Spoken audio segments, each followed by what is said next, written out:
Welcome back, everybody, to another episode of the Junkyard Dawgcast. This one coming from the Sheraton Hotel in New Orleans, Louisiana. I'm your host, Jordan Hill. Got Ben Wolk with me on this Monday afternoon.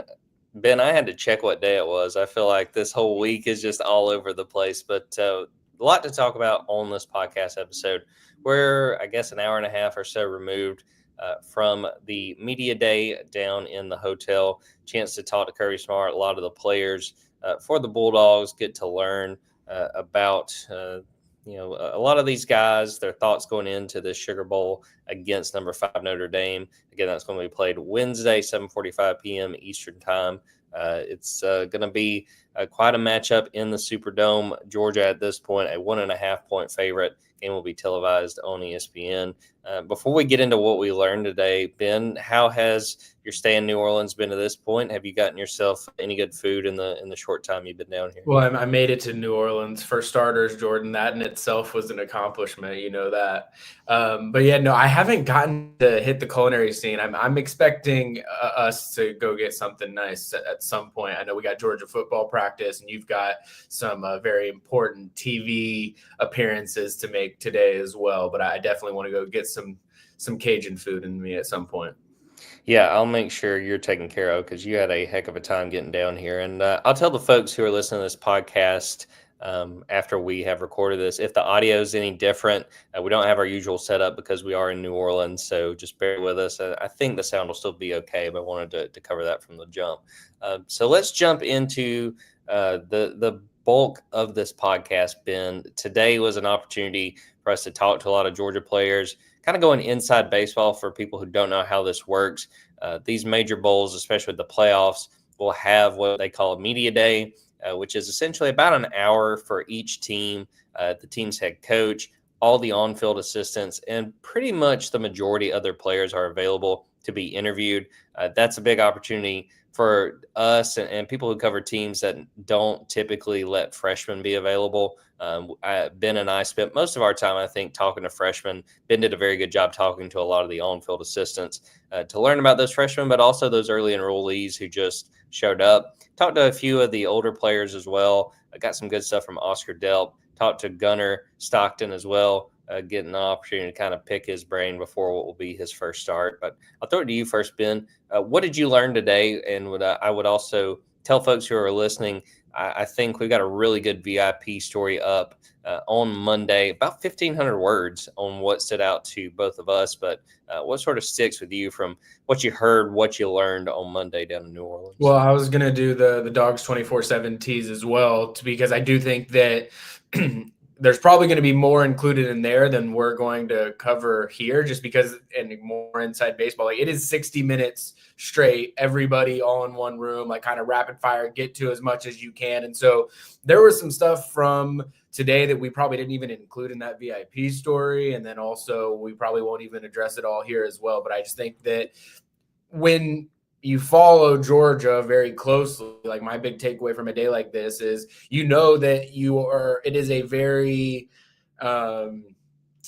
orchestrated media experience, you know, when it comes to players that are available and coaches that are available throughout the course of a Georgia season. And this is one of the rare opportunities where, you know, you do get to see Georgia and talk to players in a slightly different light. You get a little bit more one-on-one type of stuff. And so I think it's always nice because you can grab, you know, some things, get some unique things that you don't normally get, just the way that Georgia handles media. But I think for me, I spent most of my time, like you mentioned, talking to the assistant coaches about the newcomers. You know, this is their first time that they're able to speak on the record about these players that they signed. And so just getting a better idea of those prospects, what it was about them that Georgia was attracted to begin with. You know, in many cases, I think I saw yesterday coming off the plane, at least 18 of the new signees that are with the team down here in New Orleans for the Sugar Bowl. And so a lot of them have already gotten in practices and participated and things like that with the Georgia football team. And so I think that just getting the perspective on those guys for the first time, nice. And we'll have plenty of content, you know, out our site that comes out from specifics that they said about those guys But that's always nice to get to know. And then again, I think just kind of observe, in many cases, observing. I mean, I know you talk to a lot of the freshmen, but I because of the nature of Georgia's quarterback situation right now, I think sort of observing Gunnar Stockton. They had all the quarterbacks together. So you see Jaden Rashada, who is having a real fun time out there mingling. Obviously, there were people that were coming up and had a lot of questions and things like that for him. Ryan Puglisi, I know you got a chance to talk to one-on-one for a while as well, but just, sort of observing the quarterback situation, I thought was great. And then I think it's also always fun, the way that they have it set up in this like conference room style. They've got tables and they're broken down by position groups, and you have the assistant coach for that position group and then the players around that position group. And I always think it's funny to, I walked up to Travaris Robinson at one time to talk about some of the signees, and I don't know what he was coaching up the DBs on, but he was talking to Janelle Aguero and a couple of the other guys. Janelle was sitting right next to him, but then a couple of the other guys that were at the table at safety. Ja'Cory Thomas was there at the time. And he was coaching them up about something, and he was talking about something. I didn't want to intervene too much, even though we only had, a certain allotted period of time. But I was like, clearly he was getting some kind of coaching message in that brief window where there weren't any reporters over there talking to him. So just kind of a fun, different environment to get to see these guys in. Yeah, it's nice to get to speak to a lot of those guys. A lot of them for the first time. I'm sure, Ben, that there's some of those guys, especially these true freshmen that you've gotten to know through recruiting. But nice to talk to those guys. Enjoyed talking to Nate Frasier. He was probably one of the more animated guys I talked to. It was pretty funny. Basically, you're getting one-on-one interviews. But a lot of these guys, a lot of us want to talk to the same guys. So it's essentially like I got in line basically to talk to Ryan Puglisi. But with Nate Frasier, I was walking over there. He had just got done. He sat down, and I was basically like, hey, come on. Like, we're going to do this. So the other running backs were laughing. I was like, yeah, I was just going to let Nate know he wasn't going to have very long to sit. But I enjoyed talking to Nate. I didn't include this in the VIP story. I'll do a story on Nate later on. But I asked him about, you remember him, I think that was as early as the Clemson game, the season opener, when he was doing the Todd Gurley bow. I think he also threw out some jazz hands at one point. I asked him about that, and I thought it was interesting. He was like, when I decided I was going to Georgia, I went back and was watching highlights of all of these older running backs, and he said, obviously, I was seeing the plays and the cuts and the big moves. He said, but then I started seeing the touchdown celebrations and seeing Gurley do that. He said, it kind of got in my mind like, okay, this is a Georgia running back thing, and I want to continue that. So that was really neat. Mentioned Puglisi. Was really interested to hear him talk about Carson Beck. I don't know if you had seen this, Ben, but every once in a while, like on social media, I would see Carson post something about Pug or tag him in a photo or something like that.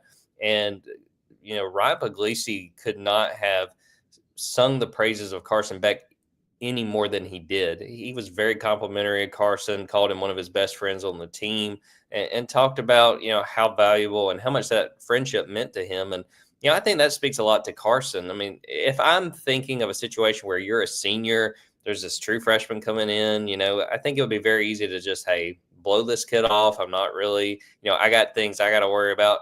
No, I mean, it seems like they have a really good friendship. I thought that was really interesting. Ellis Robinson, I was lucky. I was one of the first people to get to Ellis, and I know the folks on the Junkyard were glad to hear some of the stuff that I passed along in that VIP note. I'm not going to totally blow that up other than to say that, I think he's content with where he is right now. I think people were worried, oh, this might be a transfer portal guy. Watch Ellis because he didn't get to start.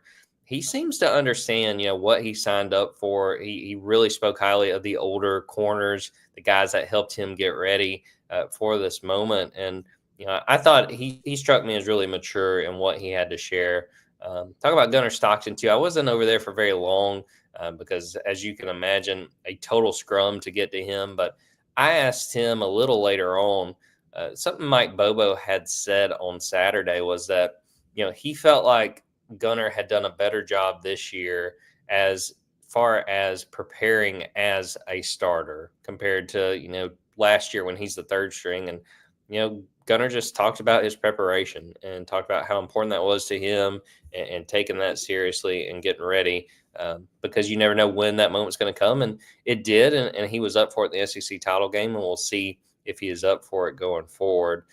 Nitro Tuggle, another guy I talked to, kind of asked him about, hey, that post when you let everybody know you weren't leaving, that got a lot of people excited. And he talked about Georgia being a family. He talked about, wanting to stay here, there being an opportunity. And I'm really interested, Ben, and I'd like to get your thoughts on this. I could see him kind of being like an X factor or a guy to watch, because I noted this in that VIP story. I think Notre Dame is a team that would have been after Nitro Tuggle, a guy from Indiana. I could see Georgia saying, look, this guy's stuck around. This guy's going to decided he is going to stay at Georgia. Let's try to reward him for that against home state team in a big moment. I was going to say that exactly. Like, Notre Dame was a school that was in on him at high school. It was a school that I think would have shown serious interest in him had he actually entered the portal because of where he's from. I know there's a lot of people around him that I'm sure are big Notre Dame people. And so this is a game that'll have a little extra juice for him. And to your point, I mean, Georgia needs playmakers to step up in and around Gunner. And you would also think that a lot of, and this is a weird way of thinking it, but a lot of the, second teamer type of receivers have probably worked a lot with Gunner over the last, year since they've been here as well. And so I'm sure that they have some familiarity just repping together because of where they've been on the respective spots in the depth chart. And so, yeah, I absolutely think so. And you can tell there were a lot of people that wanted to ask Nitro Tuggle about, the entering the portal and then not entering the portal and sticking around, because he definitely was one of those guys like Ryan Puglisi that sort of had a line waiting for him as well. Yeah, no doubt about it. Ben, who else stood out to you? What do you feel like you learned from today?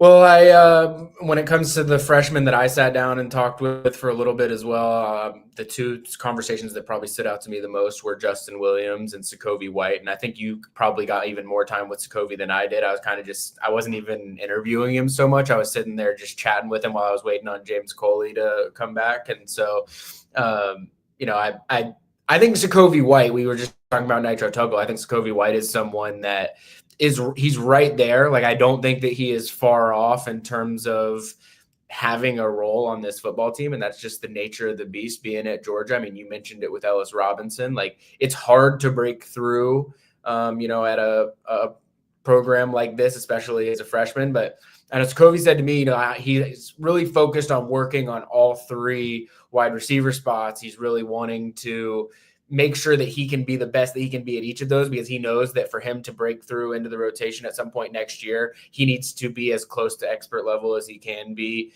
at any role that Georgia would ask of him. I even talked to James Coley about this just with the receivers in general. Like, do you recruit guys to come play one position, like one specific wide receiver position at Georgia, or is it something that you figure out along the way? And he's like, well, he wants every receiver to know how to play every single spot. And that's something that's very important at Georgia, is you need to know how to do various spots, but that until you really get your hands on a guy and they get on campus and what you think you thought about them in recruiting is what they actually are when they get there, that will sort of determine where they fit in. But I think that Sokovie's someone that probably has a more well-rounded receiving skill set than a lot of folks realize. And I think that means that he could certainly show up there, at some point, not necessarily during this Sugar Bowl run, but I think that he's someone that is right there and, close. And then, like I said, Justin Williams, the linebacker room is just a fascinating one because there's a clear brotherhood to it. I mean, we've talked about it with Jalen Walker winning the Butkus Award and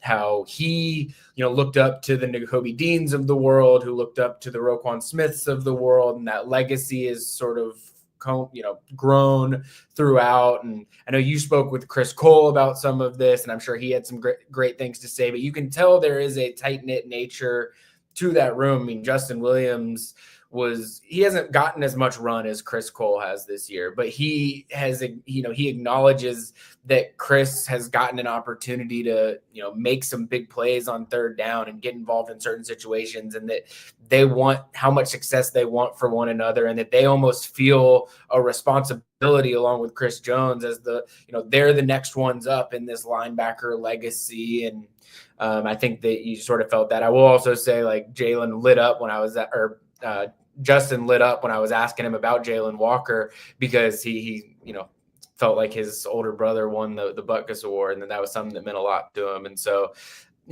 I think you hear so much in today's, because of the transfer portal and NIL and all these things, like there's certain narratives that catch, wind on things. But I think that there's a reason that Georgia has developed an identity that it has and a culture that it has. And I think that these young guys, when you talk to them, not everyone's going to stay. Not every freshman that is at Georgia is going to end up spending his entire college career at Georgia. But I think that you can hear the way that Justin Williams and Chris Cole and Ryan Puglisi and Ellis Robinson, even Nitro Tuggle, who flirted with it, like you hear the way that they talk about the reasons why you stay at Georgia. And there is still a fundamental belief in the reasons why you stay at Georgia, even if, there are some enticing external factors out there. I'll say this too, basically just to cover ourselves, that, players on Georgia's team and these other teams in the playoff, they will still have an opportunity to go in the portal once their season ends. Sure. And I mainly say that because I think it was 2 years ago that A.D. Mitchell was asked, like, hey, there's some rumors about Texas. And he's like, no, I'm staying. And then, he dips. But I do think on the whole, your point's right, Ben, that these guys know what they're signing up for. And I think, you'll probably lose a few guys along the way. But on the whole, these guys understand what they're up against. And something that Ellis talked about, he's like, look, I may not be playing a ton. I'm still getting developed. And, in the long run, a lot of those guys understand that that's to their benefit when it comes to their careers. I'll also add, I don't know how much time you really spent over by Gunnar Stockton. I didn't spend really any time over by that main area, but I can imagine he was probably asked about his truck. He was probably asked about his cows. These media day circuses can sometimes around the players that are at the main podiums can turn into kind of chaos. So I really have no idea how much football was even discussed with Gunnar Stockton up there today. I was probably over there for about 5 minutes total. I was there at the beginning, and then I circled back just to ask him something that I had hoped to get in, and it just got too crazy talking about, I think he's got 14 cows. He was asked if he named them all. He said no. But I thought he handled it well because, and I'm just being frank, when we've gotten a chance to talk to Gunnar in the past at some of these, it's like, ooh, just not the most media savvy, which isn't a surprise, and that's not a knock on Gunnar. Any of those young guys, they're not used to this. I know that there was a few guys I talked to today I could tell were kind of nervous, but I thought he handled it quite well with the time I was around him. He was kind of cutting up. You saw him smiling. I think he's kind of taking it all in. But, yeah, there's a little bit – the stuff I tried to ask was football related, but we got a lot of cow talk. I actually didn't hear any truck talk, but I'm sure that he got a few questions about that along the way. No doubt. Want to make sure, too, before we take this break, Ben, you got to share with the people listening what Damon Wilson threw your way. You put that on the Junkyard right before we started recording. Yeah, so as we were leaving the media day, he walked up to me and started commenting on my hair and asked me how much it would cost me to shave it off. And as is the case, anytime someone says or anything like that, I decline the offer immediately. But I would like to take this opportunity to say, if Damon Wilson can convince Tate Ratledge to shave his head, then I will put it under consideration. I might at least hear an offer out at that point. We're absolutely going to throw that on social media. We're going to let those guys know that offer stands. We'll take a quick break, and we'll talk more specifically about the Sugar Bowl matchup, kind of what we're watching for, XFactors, players we're watching, give our score prediction again if you missed that last week. And then we'll also talk about transfer portal talk and close things out with UGA Hoops.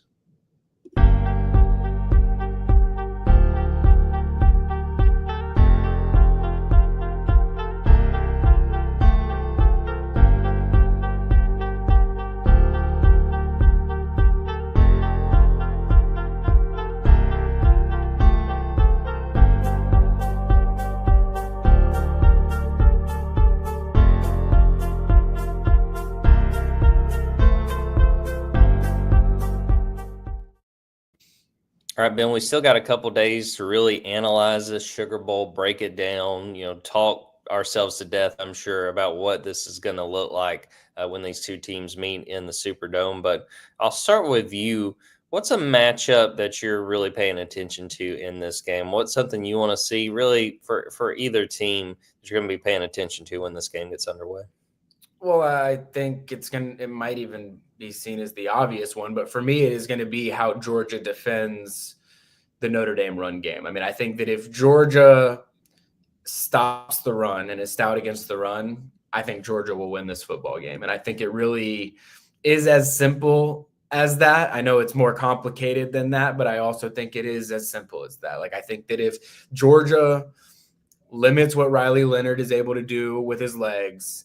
And I'm not saying stops Jeremiah Love, but I mean, when you go back to Notre Dame's game against Indiana, outside of the 98-yard run, Indiana did a pretty solid job containing Jeremiah Love. I think that if Georgia can put what Indiana did without the 98-yard hiccup, I think that that's the type of recipe that will win Georgia this football game. I really do. I don't, these big games and weird things can happen. I don't see this Notre Dame team as one that is going to be hitting Georgia with explosive after explosive in the passing game, the way that some other teams that they've faced in these moments have. And so, I think that it really comes down to, does Georgia defend the run well?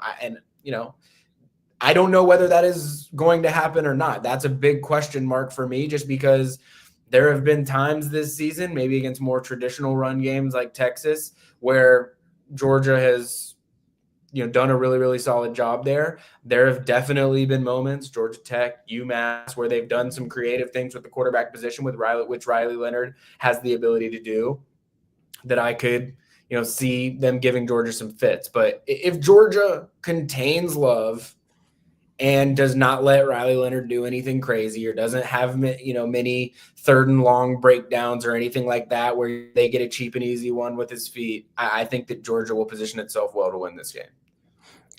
I think you've pretty much summed up how I feel. Like, if I'm Georgia, I'm daring Notre Dame to try to make Riley Leonard win this game. Did you just nickname him Riley Leonard right before they play Georgia? If it happens, I'm going to have to bring that back up on social media. I mean, the thing to me, I don't remember off the number off the top of my head, but his average depth of target against Indiana was not very deep. I mean, they were, kind of dinking and dunking their way down the field. And I don't think that's how you beat this Georgia defense. I think you have to take shots. I mean, you think about the games where Georgia's defense has looked the most susceptible, it's when guys have taken those deep throws and created explosives in the passing game. And I'm with you that, I think that Georgia is fully capable of slowing down, containing this run game. I mean, I don't think we're going to see – I'm expecting them to probably rush for more than like Texas, I think, had like 29 rushing yards. Like, I think they'll be more productive than that, but I don't see – very many explosive run plays. I think it's on Riley Leonard to get these guys going through the passing game, to try to test what's been an up and down secondary, a secondary that has been susceptible to mistakes. I think if you're Notre Dame, as much as that your running backs are talented and that you can run the ball, I think there's got to be a lot of pressure on Riley Leonard to move this offense and to try to create those explosives, because I just don't see them being able to just ground and pound their way to beating Georgia. Trying to think of anything else. I'll say this, Ben, and I'll start this: an X factor or two for Georgia in this game. I mentioned Nitro Tuggle. He would be mine on offense because I think he's got an opportunity. We know the issues that this passing game has had, the receivers dealing with drops. They've had a few weeks to prepare. I think that this sets up for somebody, maybe not Nitro Tuggle, maybe someone else who hasn't so much been in that regular rotation, a go-to receiver, to step up and to have shown these guys that they're ready for the moment. And my pick is Nitro Tuggle. And then on defense, I want to see what Jalen Walker does. That's so simple, but watch him. I'll throw out Junkyard Dawgcast. I think he has quietly had a really good year. But, when you look at when Georgia's been the most successful, it's been when that front has consistently brought pressure, stuffed the run. Jalen Walker is going to be a guy that I think is going to lead the way rushing the passer. But don't sleep on Junkyard Dawgcast. I've been really impressed with him, and I think he's a guy that is among many on this Georgia team that might have the opportunity to go to the NFL and go pro after the season. It's a big chance for him to prove that. I think Ty can have a big game. TID is somebody I'm going to be watching closely. Ben, what about you? Who are some X factors? Who are some guys, maybe not, among the guys that a lot of people are paying attention to, that you think could play a real factor in this one? Well, it's maybe a lazier answer, but I feel like it's everyone associated with the run game on offense in this one. I think that it's been talked about plenty, so I don't need to talk about it more, that Georgia probably expects to run the ball a little bit better with Gunnar Stockton at quarterback than they have with Carson Beck at quarterback. They'll take some sacrifices probably in, third and long passing situations and things like that. Like that's probably going to be the drawback. But I think that you already saw in one half of football against Texas, Georgia's probably going to be able to pound the rock, and you're going to be able to – it's been a while since we've seen Georgia just enforce its will running the football. And I think that there's an opportunity for that to happen, especially with some of the injuries along Notre Dame defensive line, where Georgia might be able to lean on that, a little bit more. And so, I look at, obviously the running backs go without saying, but I think when you're looking at guys that are going to make a difference. I mean, Ben Yurosek is a name that we've talked about throughout the year in a bunch of different ways. There have been moments where he struggled, and there have been moments where he started to really, turn the corner here at Georgia. But he's someone that when they're in 12 personnel, I mean, he is, in there as an enforcing blocker on a regular basis. And I think that the way that – I think just in general, actually, I won't even just say Ben Yurosek. I think that Oscar Delp, Lawson Lucky, and Ben Yurosek, what they're going to be asked to do, because Georgia's going to be running the ball a little bit more than they probably have been throughout the course of this year, what they're going to be asked to do in blocking, but also being that comfort outlet for Gunnar Stockton in the RPO game, in the quick passing game, underneath routes, those types of things. You already saw, Gunnar to Lawson Lucky in the SEC championship game in a key moment. But I think that relationship with the tight ends and the importance that they are going to bring as those extra blockers on a day that Georgia's going to have to run the ball. I mean, if Georgia doesn't run,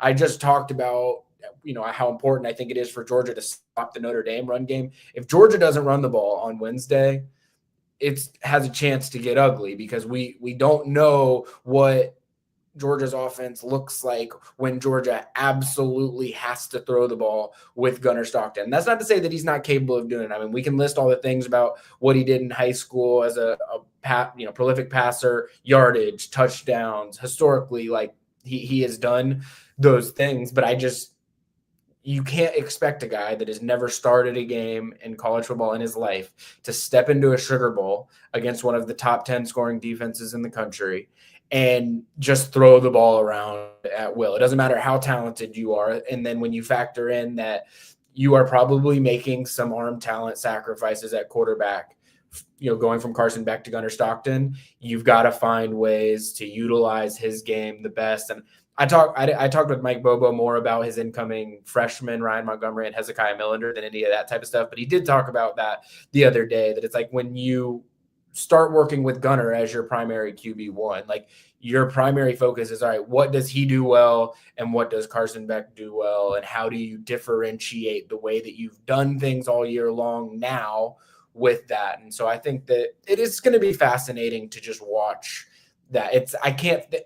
I'm sure, everyone's been drawing the comparison to the 2014 Ohio State team where they went down the depth chart at quarterback and they were still, I just think this situation's different, because I just think that, I mean, I'm not going to act like I knew that Ohio State team, perfectly, but I just felt like there were more similarities between what those quarterbacks are capable of doing than what the strengths of Carson Beck and Gunnar Stockton are. And I can't think of a scenario really in all of college football where a game of this magnitude had a new quarterback situation for this game where we really don't know how to, in an educated way, speak about what this team is going to look like on offense, because I just think we don't really know. And I don't even know if Georgia totally knows what they're going to be getting until they see it on Wednesday.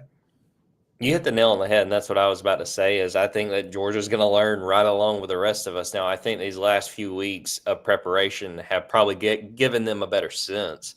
But, yeah, I mean, Gunnar kind of gives you a different element with that run. And I thought you focusing on the tight ends there was huge. I mean, I do think they're going to play a huge role. And you saw that in that second half and overtime of the SEC title game. Lawson Lucky making that freak catch, Oscar Delp making big catches in overtime. I think those guys are going to get the ball quite a bit.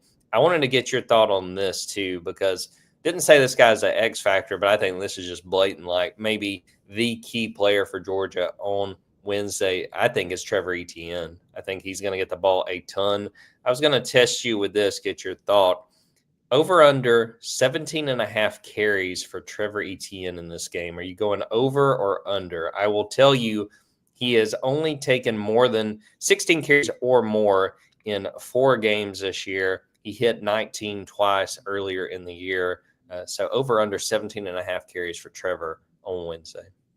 I'm gonna go under on carries, but if that number was just touches, I would go over on the touches on that. And the only reason I'm gonna go under on the carries, I just think they're gonna get everyone involved. Like I think Nate's gonna have a bunch of carries. I think that Cash Jones is gonna have a bunch of carries. I think that Gunner is going to keep it a bunch. I think that they'll probably get Dylan Bell or Arian Smith involved in some capacity, whether that be actual things that will count as carries or the ones in front of Gunner where they're counting as passes, but they're essentially carries. So I just think everyone is going to get involved in the run game so much because I think Georgia knows that Notre Dame knows that they're going to try to run the ball more than they have been. And so I think you have to get creative in who you're using and how you're using them just to keep everything off balance. I'd probably go under 2 on 17.5 to your point. I think they're going to throw to him a good bit. I think Nate Frasier is going to get a lot of run. I think that there's going to be a lot of Trevor touching the ball, but just not necessarily with those traditional carries that we're used to seeing. Let's talk a little bit quickly about the transfer portal for Georgia. Not a ton of news since the last time we recorded. Looking through my notes, I think really the only big thing that's happened is one, Samuel Mpemba committed to Texas A&M, former Georgia outside linebacker moving on. And then Georgia misses out on Kentucky receiver Dane Key. He commits to Nebraska. This is one that, I had a crystal ball in for Georgia to land Key. Nebraska comes through and winds up getting him. I wrote about this, Ben, so I'll kind of let you give your thoughts. But I'm still not someone that would say to panic about where Georgia is in the transfer portal. One, they've still got guys that they're reaching out to, and they're going to wind up signing guys. But two, this roster is not in a position going into 2025 where it's like, oh, if they don't get help, they are in real trouble. Now, it would help to bolster some positions like receiver, like safety, and they're still working to do that. But I don't know how you feel, Ben. I wrote about this. I just don't think it's time to panic. I think that when it comes especially to roster building, I say let Kirby Smart and that staff do what they got to do. They're going to miss out on some guys. Every team misses out on some guys. I don't think it's anything to worry about. Well, the thing I always start with when I'm talking about the portal and the panic button that gets pressed so quickly by fans, because here's what happens. The portal hits.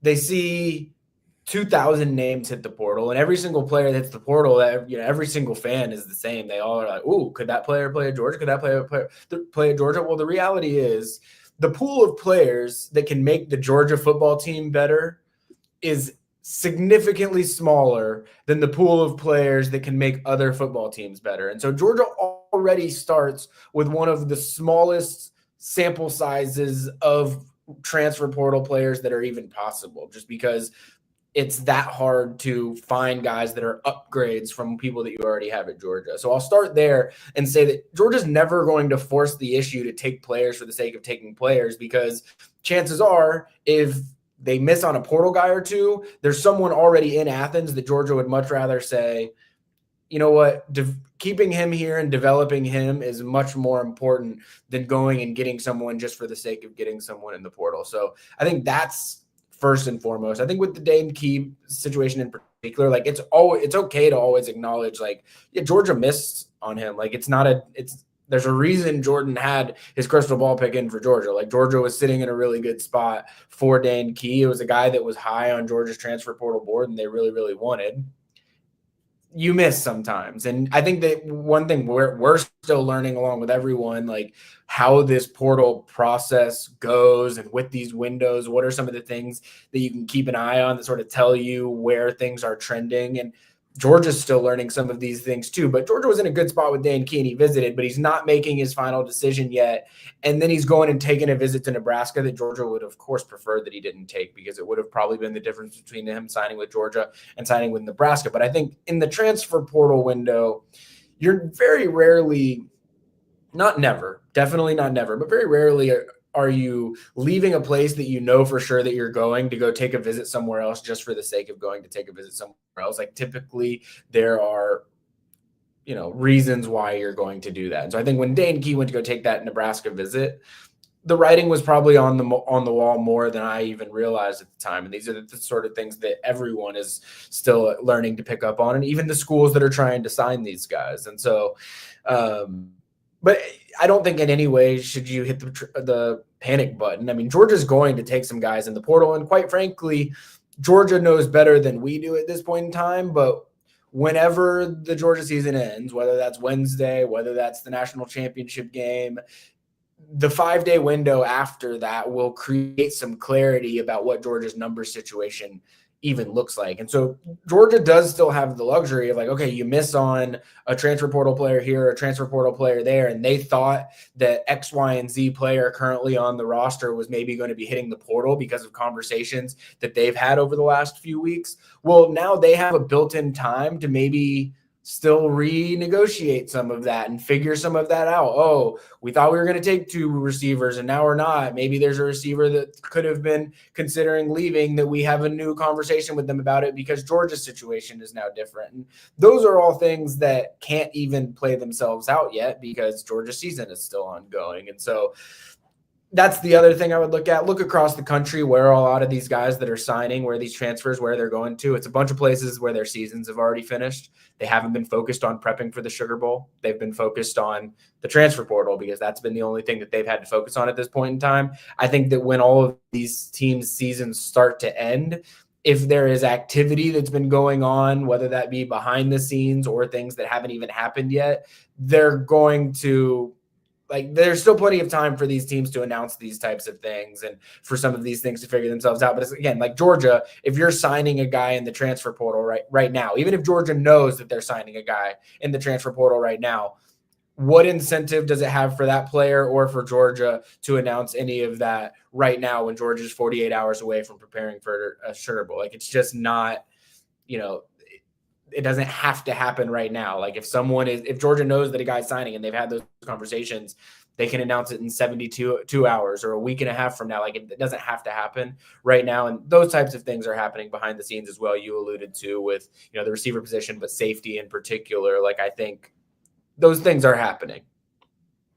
Yeah, I would plug something that Ben put on the Junkyard earlier on Monday, a new safety target for Georgia stood out. Someone in the comments asked me about the Branch brothers. Still watching to see there. I believe On 3 reported today that Tennessee is trying to get involved with Zachariah Branch, the receiver. So we'll watch there.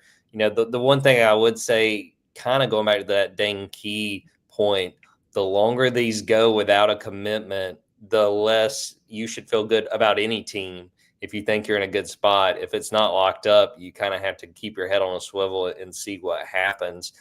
But, we're watching too with a guy like Matthews from Tennessee, the receiver from Parkview that went in. Maybe Georgia gets involved there. I think there's still a lot of moving pieces and a lot that Georgia's still trying to figure out. But my thing is stay patient because they're going to get guys. They have communicated with guys. They're still in a good spot. I'd say, stay patient and let's focus on the actual football still going on. That's nice because as I wrote in that column, not every team has games of real value that are still going on. Yeah. Well, and I mean, we don't need to go over again how ridiculous the calendar is with all of this and how little it makes sense. But I be happy that you're in this. If you're a Georgia fan, be happy you're in a situation that Georgia doesn't feel the need to get transfer portal guys when they don't need them. Like a lot of these programs are trying to fill their rosters because they need the numbers to be able to have a team to be able to put together. And Georgia is not in that situation with the transfer portal. I know everybody wants to upgrade and, they want to get that big splashy wide receiver and those types. And I get all those things. And Georgia wants that too. Like Georgia would like to, but they're not going. If they miss on a guy or two, they can live with that and know that their roster is still going to be a healthy one. And the thing too that you brought up at the beginning when we were talking about this, only a few guys are going to make a Georgia roster better, the portal guys. And to me, I mean, this is just the example that comes to my head. I'd rather have Nitro Tuggle back for his sophomore year compared to the majority of receivers that you could potentially get. So I think sometimes those wins in the portal, as far as keeping your guys out of it, are as big as guys you can go get. Absolutely. All right. Georgia men's basketball minute really quickly. Georgia made things really interesting on Sunday, got down 17 at half against South Carolina State. Georgia deserves a lot of credit, fought back, played really well in the second half. They win that game 79-72. Georgia 12-1. I think this is the first time since like 1931 that Georgia has reached this point. They are playing really well ahead of the start of conference play. I want to say their first conference game is January 4th at Ole Miss. I'll also plug another piece of content over at Dogs 24/7. We will have our first SEC men's basketball poll. We have been doing SEC football polls. We got a men's basketball one up. The first one is out there now. Georgia came in 10th. And I know that says, you hear that and you go, oh, that doesn't sound very good. This conference is absolutely loaded. Oklahoma's 12-0, and I think they came in like 7th or 8th. So like that just tells you how deep this conference is. Georgia's start to SEC play is going to be super competitive, super difficult because of the number of ranked teams they're playing. But I like where Georgia stands. They're going to just have to try to win some of these. Mike White's message, really, since he's been at Georgia, win at home, try to steal a few of them on the road. Not going to be easy, but Ben, I think they did just about all they could do. You're talking about the only loss was to a really, really good Marquette team. I like where they stand going into the new year. Yeah, Georgia still hasn't lost in the United States this year. It's you can take that and be happy with it. Maybe this is a rose-colored glasses thing. I don't know, but I feel like a game like yesterday is a good thing getting into conference play. Sometimes, during the non-con slate, it's not to say it's been easy for Georgia. They've won some close games. They went to a neutral site and played some competitive teams and fared well. So they've gotten some of that, battle testedness already. But I think when you go down 17 at half, it doesn't matter who you are playing. To win a game when you're down 17 at half requires a really confident, composed basketball team. And I think that they showed that in the second half. There was a sense of urgency there in that first 10 minutes. We were watching it on the bus as we were going over to the team arrival. And you could see that sense of urgency from everyone for that first 10 minutes of the half. Like it wasn't all right, let's try and work the way back into this game. It was like, all right, let's cut this deficit as quick as possible and then battle it out to the rest of the game. And I think that type of game sets you up better for SEC play than any team that was maybe more talented or that Georgia even played better against earlier on in the year. Like I think that's going to be one that Mike White's going to be able to lean on for a long time throughout this season. Totally agree. Well, Ben, before we end this episode, saw Henry in the comments giving you some restaurant recommendations. Aside from everything we got going on the football side, is there anything in particular you're looking forward to while we're down in New Orleans? Anywhere you want to go eat, any of the activities you're going to try to get into aside from what we got going on with the Sugar Bowl? Tomorrow, I'm going to give myself some beignets and a coffee in the morning. I didn't feel like I had enough time to be able to do that this morning with the timing of the media day, but I'm going to do that at some point in the morning and then probably get over to the casino at some point. I'm sure you might have found yourself there, but because of my travel situation, I didn't get there last night, and I think I'll have to find my way there at some point tonight. I was there Monday or Sunday night. Again, I cannot remember what day of the week it is. It's just been so busy. Sunday night, watched the Falcons game. Fun experience, even though the Falcons lost. But look, I'm a Falcons fan. I knew that was coming. That was obvious from a mile away. I am going to lean heavily on that Michael Penix touchdown pass to Kyle Pitts because it was a freaking bullet. Great pass there. Other than that, eating really well down here. I've enjoyed everything. Drago's has been my favorite restaurant so far. Totally encourage anyone down here to go check that out. I thought that food was really good. And then I want to say it's on New Year's Eve. Some of us on the beat are going fishing. I've heard really good things about this trip because they took it, I think, the last time that Georgia played down here. So hoping to get on some really nice fish. Some of the guys drove, and they plan on bringing that food back. So have a nice fish fry when we get back to Athens. Wow, that's going to be a good time. Looking forward to it. I think it should be fun. Well, we will wrap up the episode right there. I appreciate Ben for popping on. Thanks to everyone who watched this live, everyone who is watching or listening to it after the fact.